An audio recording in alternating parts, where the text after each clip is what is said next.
Vocês estão vendo aqui, o professor Luciano Elias, nós falamos na abertura do programa, o professor Luciano Elias é um especialista em coaching esportivo.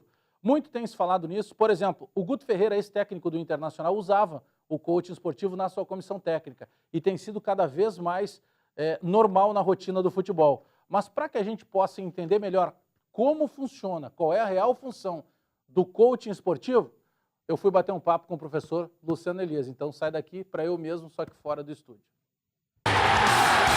Destaque agora no canal Futebol Gaúcho, o professor Luciano Elias. E nos últimos momentos, e até por isso a entrevista com o professor Luciano Elias, tem se falado muito no futebol na função do coaching. E nós queremos saber exatamente o que significa esta função e a importância dela para o futebol atual, professor.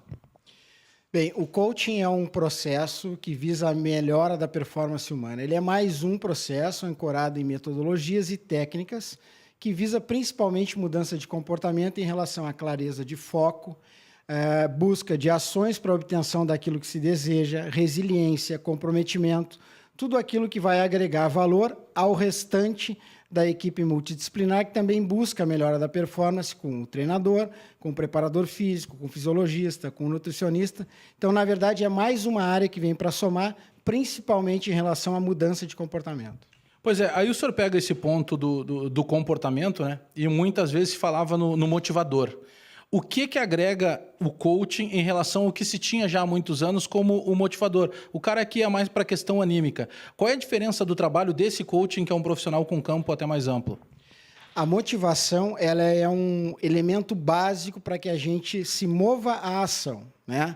A grande questão é que o coaching é um processo que traz a motivação do intrínseco para o extrínseco. Então, ele traz a motivação de dentro da pessoa para fora, e não de fora para dentro, que é o que muitas vezes a gente vê em palestras, onde as pessoas tentam motivar as outras, colocando alguns elementos que são externos a ela.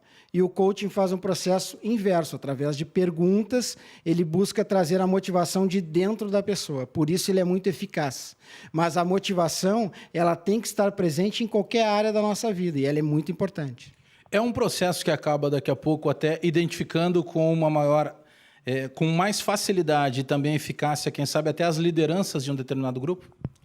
Os processos de coaching, eles promovem inúmeras coisas em relação ao comportamento, e uma delas é o autoconhecimento profundo, que nos dá um autogerenciamento. Esse autoconhecimento vai automaticamente revelar os estilos de liderança.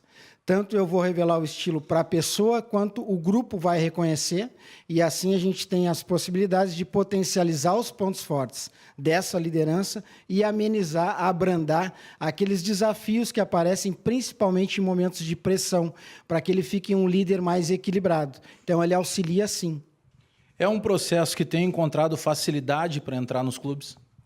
Ele vem ganhando espaço. É uma profissão nova no Brasil, tem 15 anos, não regulamentada ainda, amplamente praticada no resto do mundo, na Europa, Estados Unidos principalmente, e o Brasil começa a ter atenção a isso, né?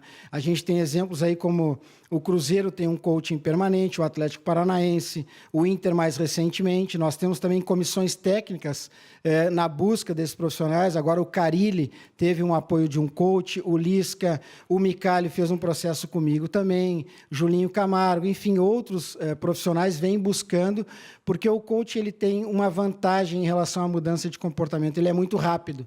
Ele é um processo que às vezes, na questão de uma técnica aplicada em 1 hora, ele tem o poder de reverter o comportamento de uma equipe inteira de forma muito rápida. Aí que está. Esse processo, na questão do tempo, né? O senhor falou que pode mobilizar ou despertar o acesso desse tipo de processo num grupo de uma forma muito rápida. Por exemplo, mas ele precisa de um trabalho a longo prazo? Precisa, daqui a pouco, de uma sequência?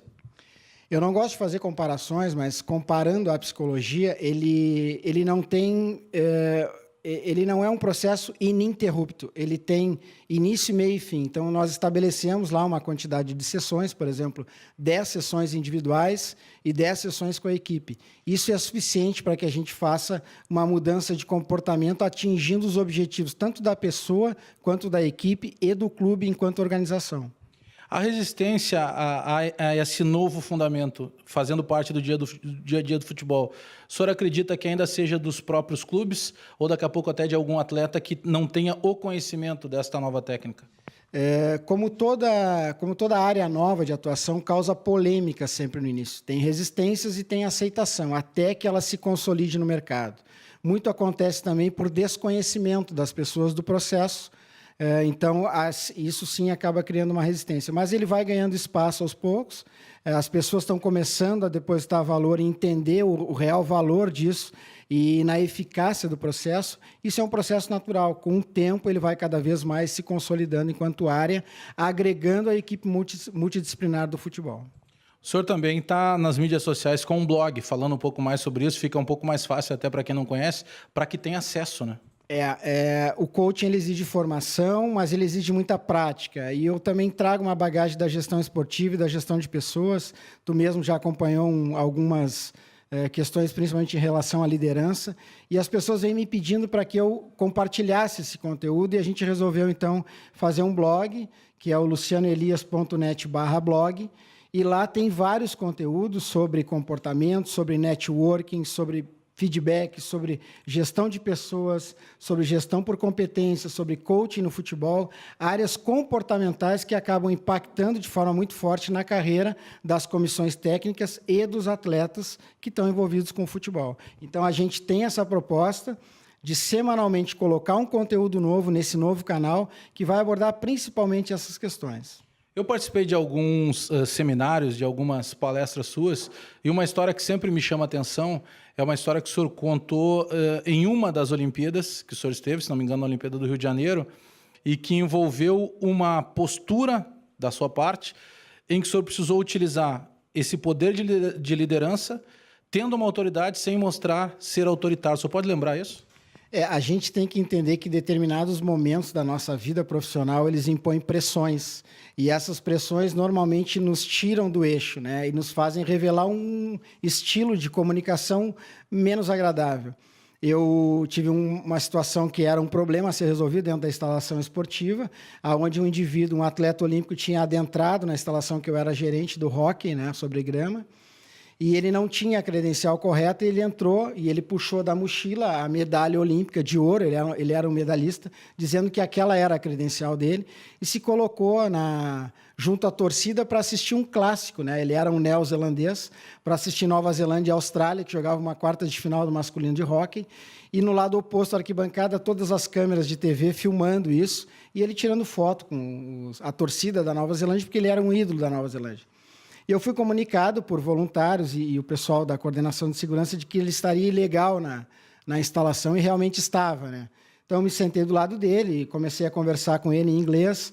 Ele, bastante debochado, olhava para mim, ele muito alto, grande, olhava para mim e falava, "Oh, really?" E eu continuando explicando que ele poderia ter problemas, que não estava correta a credencial dele, mas que eu iria ajudá-lo e que eu tinha a solução. Então, eu tinha uma credencial extra, eu puxei a credencial e dei para ele a credencial.